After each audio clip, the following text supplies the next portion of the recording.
made over 100 programs in the Travels and Traditions series for public broadcasting, and the central objective and the basic approach has always been the same. There's something we want to understand, some tradition that has taken hold in the culture, and we travel around the world trying to find out what happened and why. I say we because there are many people working with me and helping me discover the answers to the questions. Steve Chen helped me understand how he and his partner invented YouTube. When it came to actually sharing these videos, there was no way to share it. And so we just thought, well, there has to be a demand for a way to be able to upload, share these videos. Go! Justin Lin showed me how he makes the Fast and Furious films. I feel like action, a lot of times, people take it for granted, and I think I try to break it down into dramatic beats. Nothing beats these cars when they go out on the road. The way they turn. The way they flip. The way they land. Martin Sheen gave me a better understanding of Thanksgiving and the turkey hotline. Well, first let me say, I think this is a wonderful service you provide. And how can I help you? Stuffing should be stuffed inside the turkey, am I correct? It can also be baked in a casserole dish. Well, then we'd have to call it something else, wouldn't we? I suppose. If I cook it inside the turkey, is there a chance I could kill my guests? I'm not saying that's necessarily a deal breaker. In this Travels and Traditions program, we travel around looking at the tradition of women entrepreneurs in America. Well, this is easier. Yeah, we can handle this, okay?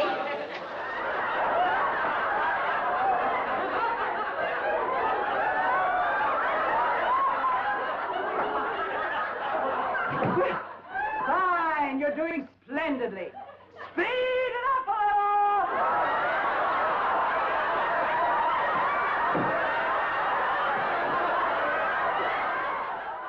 I had a dream about a jacket. By definition, an entrepreneur is someone who starts a business and takes on the risks associated with that business in the hope of making a profit, or at the very least, doing something they love and not losing too much money. We're going to cook the sustainable roux goo in my pressure cooker, which I ordered off eBay and had express posted from Germany.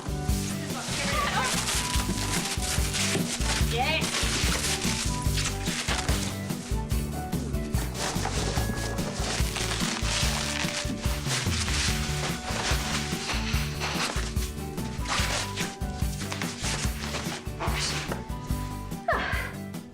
That's beautiful. I wanted to start by talking to a woman who had achieved considerable success as an entrepreneur in a field dominated by men. So I went to see Linda McMahon. WWE is seen in over 140 countries and translated in over 25 languages. Linda is the co-founder and former chief executive officer of World Wrestling Entertainment. She started with an idea and built it into a publicly traded global enterprise with more than 800 employees. Tell me about your business career. Well, it was so fun building World Wrestling Entertainment with my husband, Vince. You know, taking it from starting a company, sharing a desk in the basement, to now a global company traded on the New York Stock Exchange. But today, I'm also lucky and didn't expect myself to be in a startup again. But now I'm the CEO and co-founder of a new company called Women's Leadership Live. I have two partners, Stacy Shefflin and Debbie Saviano, and we have put together this company that is aimed to train women for success, ever how they define success. Maybe they want to be a leader in their community. They want to move out of middle management to the C-suite. They want to start a business. They want to run for office. So we want to give them the tools and the support to be successful, ever how they deem that success to be. How do you do that? Well, the company's called Women's Leadership Live because the events are live. We have conferences, keynote speakers, panelists who will talk to our women about these different fields of success. We found that women who are mentored are more successful in business. women who have a community of support, maybe a little wind beneath their wings, are more successful. So that's what we'll be doing. I felt that if I was going to understand the traditions around women at work, I should have a woman working with me. So I asked Linda to join me and split the work.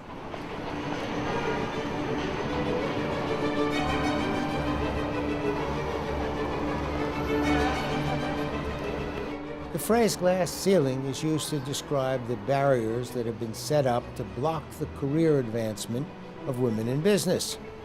And shattering that ceiling has become a major objective for thousands of women. To a great extent, the women who get a chance to run a major corporation are only given that opportunity once the company is in serious trouble. One study pointed out that over a 15-year period, only the companies that had a terrible return on investment turned their top job over to a woman. Instead of helping these women break through a glass ceiling, what they really did was push them onto a glass cliff. Some examples.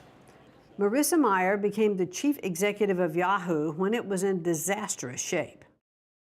Ann Mulcahy became the first female CEO of Xerox after its previous managers managed to rack up a debt of $17.1 billion. Face it, blowing $17 billion takes some special talent. And Mary Barra was made the president of General Motors at the moment it faced the recall scandal. One result of this rather dismal situation is that more and more women start their own businesses. And as Martha Stewart would say, that's a good thing. Well, it looks like it's not easy to pull the data together, but appears that 224 million women are running businesses, and that's about 37% worldwide, and they range from a little bookshop in town to some giant high-tech company. And interestingly, Burt, women manage their companies much differently in that they reinvest a larger portion of the revenue into the health and well-being of their employees. Women entrepreneurs tend to create jobs. In the United States, between 2013 and 2018, just 5 years, they are expected to create over 10 million new jobs. I came across a Dow Jones study that said that venture-backed companies in the United States that had twice the number of women on the founding team were more successful than companies that didn't. Amazing. Not surprising to me. Clearly, women tend to be more reliable when it comes to matters involving money. One of my favorite examples of all the banks and rating companies that were at the heart of the economic meltdown of 2007, not one, not a single one was run by a woman. And that is something to think about. Women have had a long history of entrepreneurial success in our country, and they've made it a better place to live. Let me show you a few examples.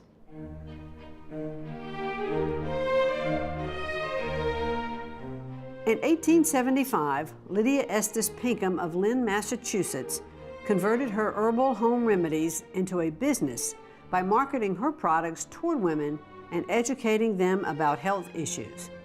Pinkham's vegetable compound became one of the best-known patent medicines of the 19th century. Eventually, it became so well accepted that she was honored in a song called Lily the Pink. It was recorded by the Scaffolds, the Irish Rovers, and even Elton John. Lily the pink, the savior of the human race. For she invented medicinal compound, most efficacious in every case. Her herbal medication may or may not have been effective for its intended use. However, since it was available in drugstores during Prohibition and had a 40 proof alcohol content, it was extraordinarily popular.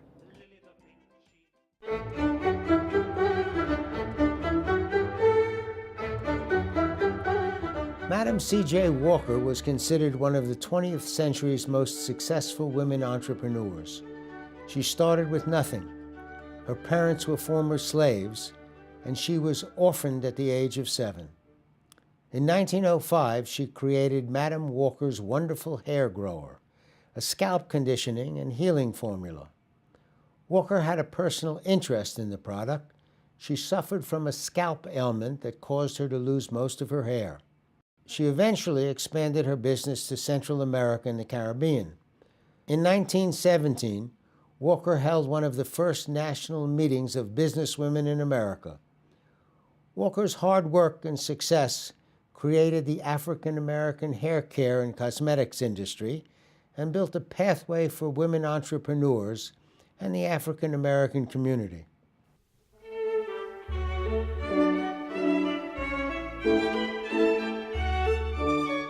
Elizabeth Arden, born Florence Nightingale Graham in Woodbridge, Ontario, moved to New York at the age of 30 in the hope of building a cosmetics company. She worked with a chemist to create a beauty cream, which was something new for the cosmetics industry. First, I use my cleansing cream. Before starting anything, one should start out with a clean slate, as it were.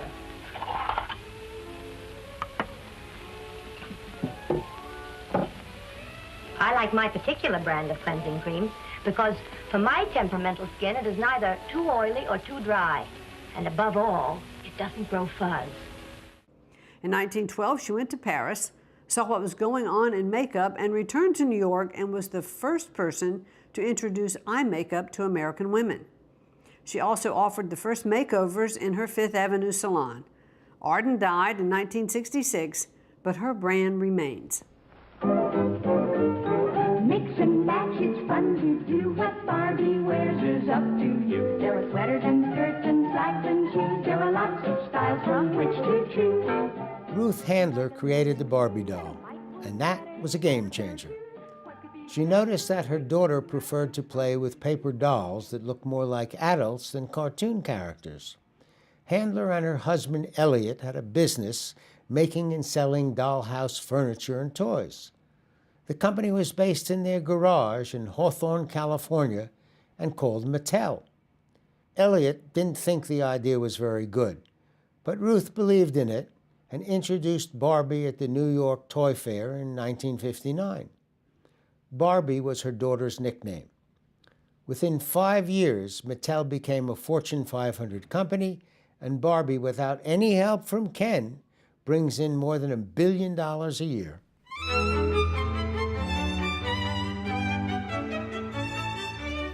One day in 1981, on my way to work at the ABC television studios in New York City, I noticed a teeny shop selling preserves and breakfast. So I stopped in and had a coffee and tasted the preserves. I was so impressed with the stuff that I made their story a segment for the evening news. Since then, Sarah Beth has become a worldwide success. How'd you get started? At that time in my life, things weren't really fantastic.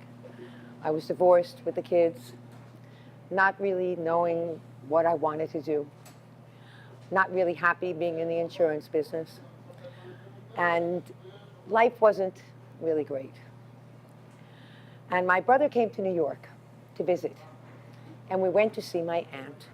So we sat there, we were having our tea. We look at the table, and my brother says to Ruth, "Oh, Ruth, if only there were a jar of marmalade on the table. We love that marmalade." When we said to Ruth that we missed the marmalade, she turned around and she said, "Here's a pencil and a piece of paper.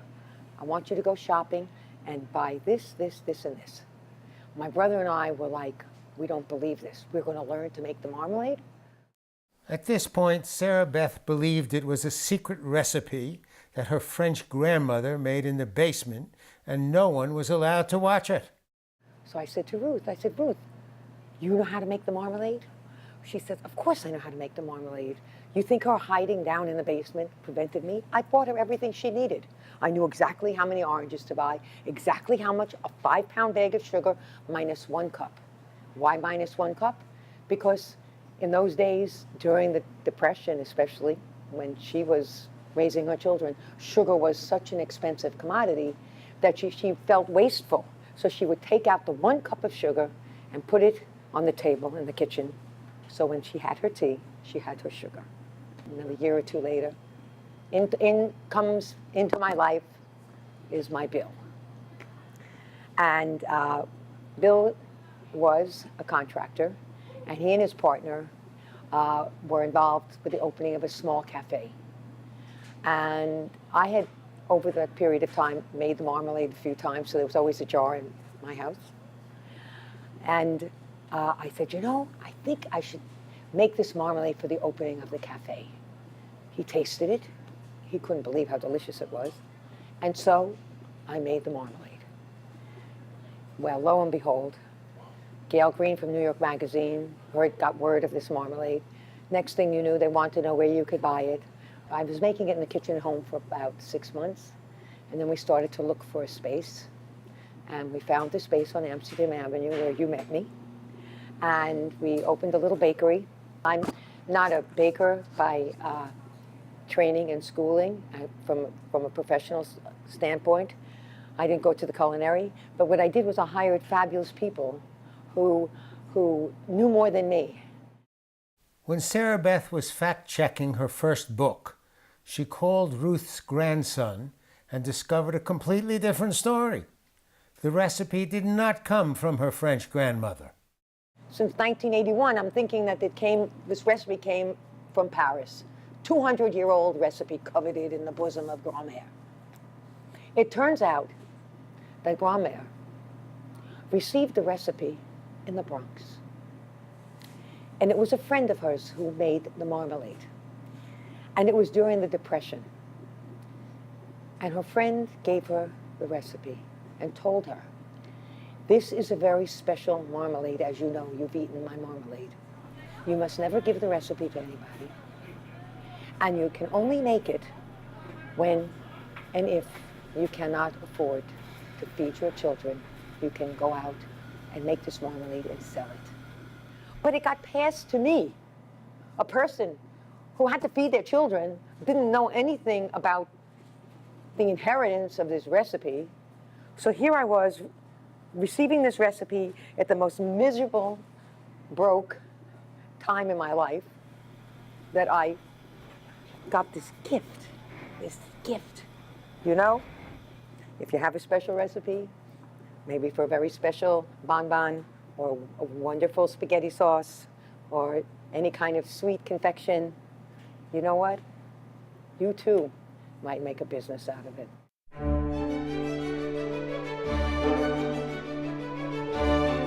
The Bigelow Tea Company was founded by Cindy Bigelow's grandmother, Ruth Campbell Bigelow.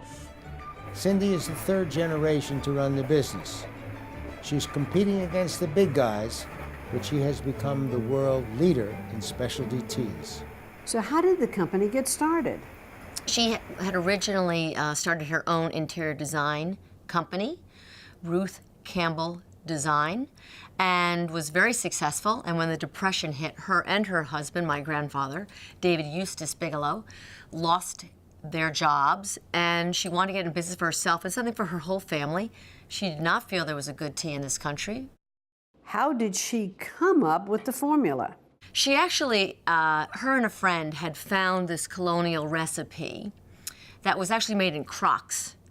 And she was very intrigued by it because at that point there was obviously only plain black tea. And she really did invent the specialty tea, spiced tea business in this country. And she commercialized it. What made Constant Comment special? What was the taste element? It's a secret recipe, believe it or not, so I really can't share that with you or not be good.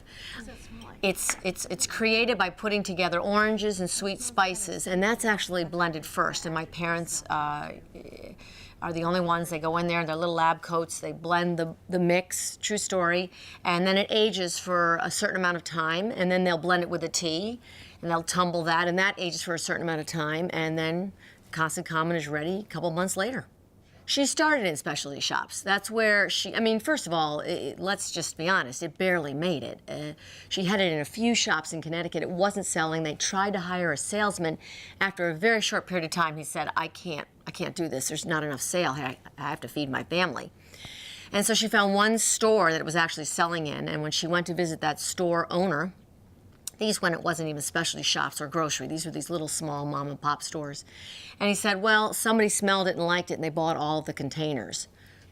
So she went back and she created what she called a whiffing jar. She put it in the case, instructing anyone that would buy a case to put the whiffing jar out, and that's how it slowly built business. So we went from these mom and pops to eventually getting into specialty, because if you remember, her background as a designer.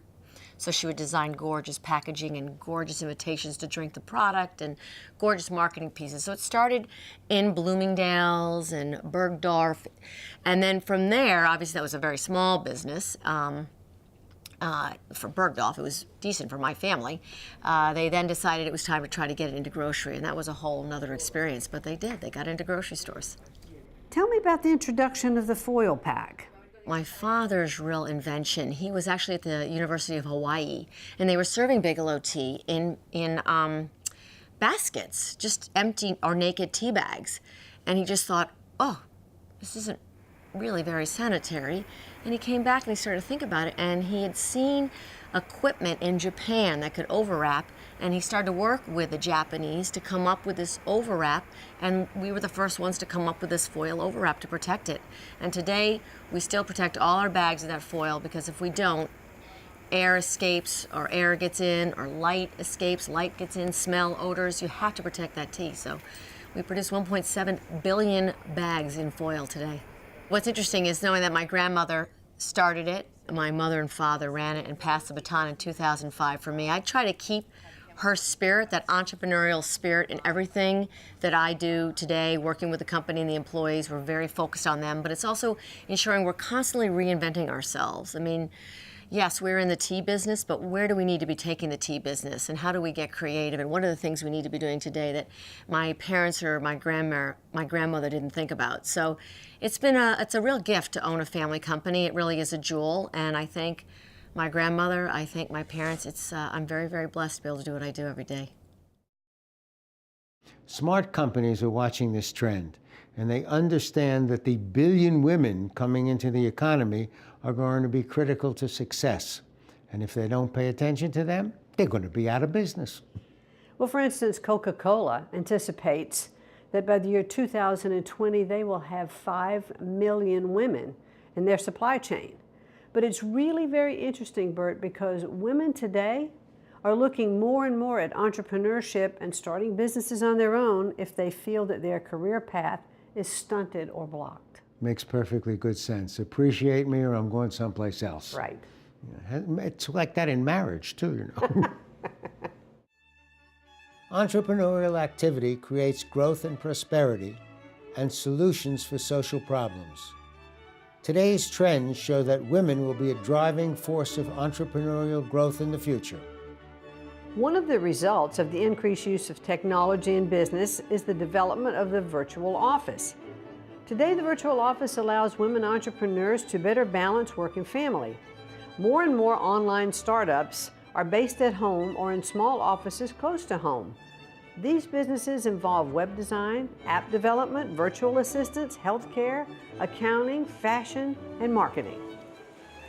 When it comes to women entrepreneurs, the game is just getting started. For Travels and Traditions, I'm Burt Wolf. And I'm Linda McMahon.